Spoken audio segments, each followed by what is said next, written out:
রবিন খুবই দয়ালু ছেলে। তার বাড়ির পেছনের বাগানে অনেক রকম পাখি থাকে। একদিন সে জঙ্গলে আহত একটি ময়ূর খুঁজে পেল। সে ময়ূরটিকে বাড়িতে নিয়ে এসে যত্ন করে সুস্থ করে তোলে। ধীরে ধীরে ময়ূরটি রবিনের খুব কাছের বন্ধু হয়ে ওঠে।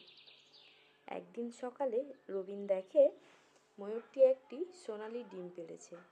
সে অবাক হয়ে ডিমটি তুলে ধরে। খবর ছড়িয়ে পড়লে লোভী জমিদার এসে বলে, এই ময়ূর আমাকে দাও।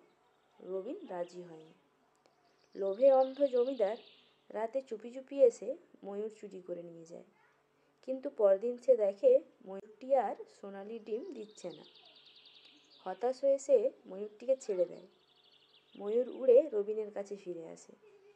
রবিন বুঝতে পারে ভালোবাসা ও যত্ন ছাড়া কোনো মূল্যবান কিছু পাওয়া সম্ভব নয়। এরপর থেকে সে ময়ূরটিকে আরও ভালোবাসে, কিন্তু কখনোই সোনালি ডিমের লোভ করে না। আর মজার ব্যাপার, ময়ূরটি মাঝে মাঝে সোনালি ডিম দিতে